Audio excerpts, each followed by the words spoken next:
Hello everyone, welcome. Today we are going to talk about a very important socio-linguistic situation where uh, a speech community uses two varieties for two different social functions. And one variety supersedes the other variety and owing to the social situations. And this phenomenon is called diglossia. So today we are going to talk about diglossia. Now di means two and glossia, the language, the tongue. So two languages within the same speech community, and why and how this situation emerges, we'll talk about it. So that's all about diglossia that we are going to talk about today.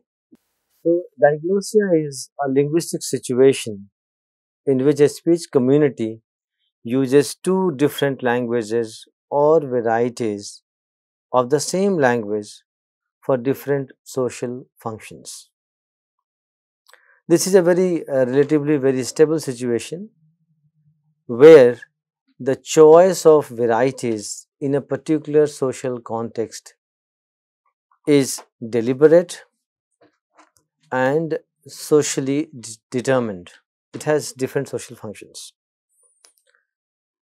Out of these two varieties that the community uses, speech community uses, one form is the literary or prestige form or a prestige dialect, and the other is a common colloquial dialect spoken by most of the people for ordinary everyday life situations. Uh, Such a situation exists in many speech community, right? Uh, you know, but diglossia is not a substitute term for bilingualism. We need to understand.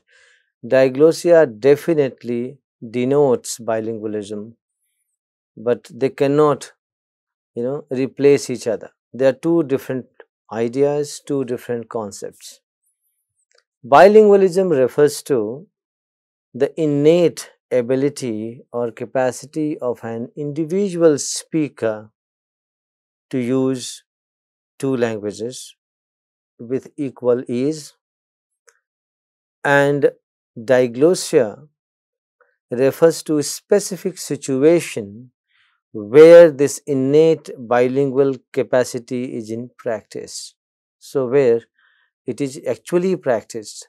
So, diglossia refers to the social context and a linguistic situation that allows a bilingual to choose particular variety for a particular purpose. So, they are not mutually replaceable terms. They cannot be replaced by one another.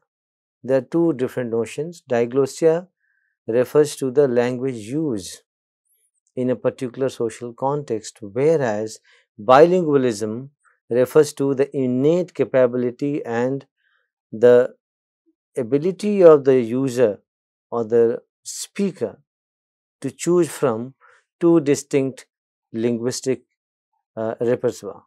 So, that is the difference between bilingualism and diglossia. We need to keep in mind before we move further. Okay, so such a situation, diglossic situation, exists in many speech communities around the world. So, this is not a rare phenomena, it is a very widespread global phenomena, and we can have instances and examples of such a situation across the world, across speech communities. Uh, for example, in Greece, a heavily influenced classical Greek versus Demotic, a popular spoken language, or in Arab world for that matter, classical Arabic exists alongside the colloquial Arabic of, let's say, Egypt, Morocco, and other countries. So these are the varieties of the same language, but both the varieties have two different purposes, context of use. Right. India is a multilingual country, but we have diglossic situations here as well. For example, in Tamil speech community, and this established research, uh, it is considered multiglossic. I mean, within the same speech community, you have multiglossia. So diglossia refers to only two varieties, multiglossia multiple varieties. Bangla speech community, for that matter, in Bengali, you have the same diglossic situation. If you look at broadly, the standard Hindi that we use for writing and informal domain is entirely different from the kind of Hindi that we use on the street, in bazaars, in markets, right? Uh, in everyday conversation, interaction, and socialization process. So we have two distinct varieties. That spoken Hindi is also referred to as Hindustani. There may be academic debate about Hindu status of Hindustani and Hindi, but broadly, if you look at, there are two distinct varieties, of course, as far as standard written Hindi is concerned, with spoken colloquial Hindi on the street. Definitely, there is a difference at all levels, and this difference is apparent specifically in terms of lexicons, words, choice of words. If you look at these two varieties, a diglossic situation where two varieties are being used for two different purposes. Actually, this word was coined and first introduced by Ferguson in 1959. Let's go to that. Yes, Ferguson in 1959. And before I move further, let me quote from Ferguson, right? Charles Ferguson. And a very important uh, example that he gives in his Diglossia, published in 1951. He says, of the four, I quote, of the four defining languages, Arabic diglossia seems to reach us as far back as our knowledge of Arabic goes. And the superposed classical language has remained relatively stable, while Greek diglossia has roots going back many centuries. But it became fully developed only at the beginning of the 19th century with the renaissance of Greek literature and the creation of a literary language based in large part on previous form of literary Greek. Swiss German diglossia developed as a result of long religious and political isolation from the centers of German linguistic standardization, while Haitian Creole arose from a creolization of Pidgin French, with Standard French later coming to play the role of the superposed variety. For convenience of the reference, the superposed variety in diglossia will be called the H, capital H, high variety, or simply H, and the regional dialect will be called L, capital L, low varieties, or collectively simply L. This is from uh, Ferguson, 1959. I unquote. Now, so we get the two terms, superposed variety and the other is colloquial spoken variety. So he refers to superposed variety as capital H in quotes high, and the colloquial variety or variety, the spoken variety uh, as capital L in quotes low code. Now, we need to understand here very clearly, it's not about asymmetry, linguistic asymmetry. It's not about putting one variety over the other variety. High, the word may be misnomer. High and low words may be misnomer and confusing because it's not about value judgment, right? It's not about value judgment that you are assigning a lot of prestige value to H, and you are deriding or putting at a lower strata variety L. He termed H and L variety or code to distinct H from L and L from H, and also underline the fact the degree of formality. So, the degree of formality attached to H is higher than degree of formality attached to L. But by no means H means high, pure classical language, and L means low, lower on strata, and any inferior to H, right? So no inferiority value attached to it, no superiority value attached to it. These are the terms just to understand and distinguish between these two varieties. So we have to keep them in mind when we talk about high and low, right? Um, so two very prominent examples we can quote from Indian, linguistic diversity or Indian ecology, linguistic ecology. One is in Bangla speech community, we have two varieties, Chalit Bhasha and Sadhu Bhasha.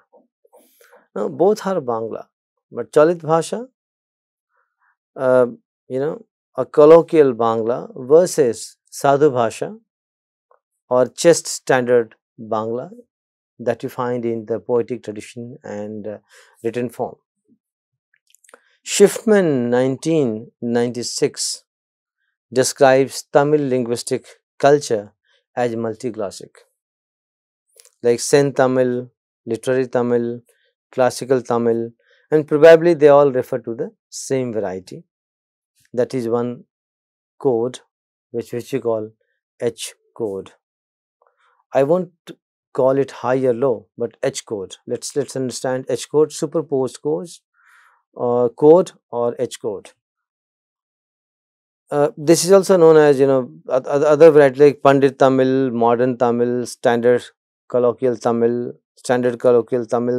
Kotun Tamil, formal Tamil, and so on. So you find these varieties with certain degree of formality attached to them, right? This degree can vary from high to low,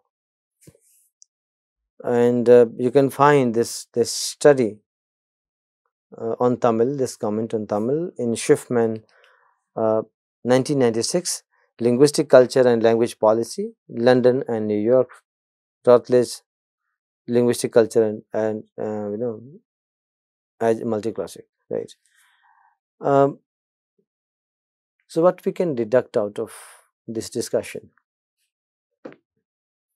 The diglossia is definitely a bilingual phenomenon where the user or the speaker has two linguistic resources, right? Two linguistic varieties at his or her disposal to choose from pertaining to a particular social context or context of use, domain of use.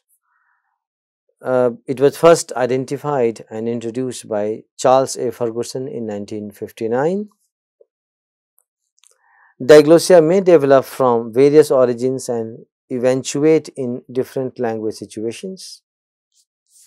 We can deduct diglossia is a type of linguistic situation in which one language variety is used for writing and another for speech. To be very uh, broad, so we can understand broadly that a distinct, deliberately chosen, preferred variety of the same language in written form or in education, higher education, or in literature or in all formal domains, and the other one, the colloquial version of the same language used in everyday life for all non-formal social contexts, right? And when people are bidialectal, that means they have at their disposal two different dialects of the same variety. They can use two dialects of the same language based on their surroundings or different contexts where they use one or the other language variety, you know, interchangeably. Then I, in the beginning, also introduced the fact that diglossia cannot be interchanged with bilingualism. So, diglossia and bilingualism are not interchangeable. They definitely denote each other. So, bilingualism is denoted by a diglossic situation where the speaker or the language user has two varieties at his or her disposal and chooses from two distinct linguistic systems, right, to use in a particular social context. So, diglossia, a linguistic situation according to the use of varieties for different social contexts within the same speech community, whereas bilingualism refers to the innate capacity of the speaker to use two varieties or more in the case of multilingualism for different social function. So, diglossia refers to the situation of use of the language, and bilingualism refers to the ability of the user to use varieties for different purposes. So, that distinction we have to understand and make while talking about diglossia. Now, we also need to underline the fact what Ferguson called H high variety versus low L varieties, right? But this is particularly for convenience. Ferguson himself mentions it. I quote, "For convenience of reference, the superposed variety in diglossia will be called the H, capital H, high variety, or simply H. And the regional dialect will be called capital L, low varieties, or collectively simply L." So, Ferguson himself, makes it very clear that we are not going to assign any value judgment on these varieties, right? It's not about a stratification of languages in the community, speech community. It's not about placing value or high prestige to H variety and looking down the low variety or L variety, L code. It's all about convenience for understanding the fact that these two varieties differ in terms of degree of formality that we have to understand. Okay, so no value judgment assigned. Linguistic attitude remains neutral, and the terms are used for contrast and opposition between varieties and their functions. So we have to understand this very clearly, that we are not going to assign any value judgment on that. But of course, we do understand when we talk about diglossic situation, we do understand that we have either two distinct varieties of the same language, or it may be two different languages, Swiss German versus Standard German, right? It may be the case where you choose one particular variety for your colloquial everyday transactions, and the other standardized, codified, and restricted variety for all formal occasions and purposes, maybe in literary works, maybe in formal, highly formal domains like parliamentary transactions, in judiciary, in education. So depends what domain are we talking about, and specifically this H variety is more often seen in the written form than in the spoken one. And perhaps that's the reason why I brought in Hindi and Hindustani dilemma, because there may be a political debate on this example. But if we understand that Hindustani or the colloquial Hindi spoken in the market, in the train when you travel from one place to other, in all ordinary everyday life, is entirely different in terms of choice of words and lexicons. When we talk about standard Hindi texts, literary works, or standard Hindi writings in parliament transactions, or maybe in education textbooks and other places, we don't find that colloquial variety of Hindustani, which is named as Hindustani, there. So, but no value judgment at all. That's what I'm trying to emphasize, and we need to keep in mind. So, what are the characteristics and properties of this L code? Okay, let's not talk about low variety, but let us name it as L code. And L we all know, right? What are the basic characteristics of this variety? So, number one, it is domain specific, it is social context specific, and highly informal, casual and informal. And this gives a lot of flexibility for you. You are not consciously using it, it's a very natural form. In its natural form, spontaneously, we are using this colloquial variety with ease, without any effort. So, it gives you lots of flexibility, and it changes over time and space, because it is owned by people and not restricted, codified, and prescribed. So, it has option of growing, changing, and lots of changes take place in due course of time. It varies in terms of pronunciation, choice of words we call lexicons, sometimes grammatical rules, grammar rules also in certain cases. Tamil is one of the examples, that the same word for the same function, you have two different words and they're pronounced differently. So, it varies in terms of pronunciation, lexicons, and grammar rules from the H code or H variety. And it is used for everyday informal communication and socialization, right? So, these are the characters of L code, right? When we look at the characteristics of H code, it is highly formal. It is, of course, domain specific, social context specific, but degree of formality is very high. So, highly formal, just, and mostly in written form. So, it's like in written forms, it becomes almost like frozen variety, because you have hardly any choice. So, it is highly codified, restricted, and prescriptive. It gets institutional support. When I say institutional support, that means it is used in education, it is used in parliamentary transactions, but not in oral form, but in written form.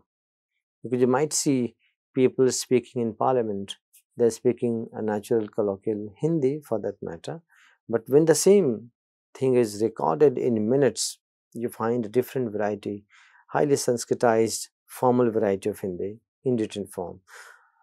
The situation remains stable, because the dynamism is in the L code, but you find less dynamic, non-flexible variety, which is the H code.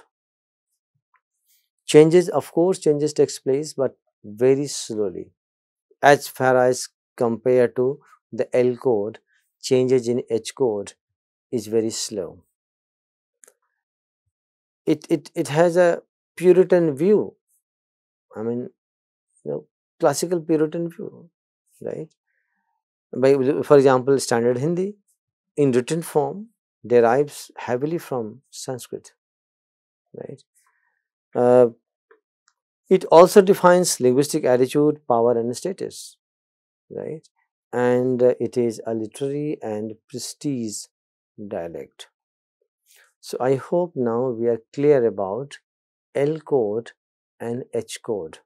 We have to keep in mind that it can be just two distinct varieties of the same language, or in certain cases it can be two different languages where we have degree of formality associated with these two distinct varieties, and we choose one for one purpose, the other for other purpose.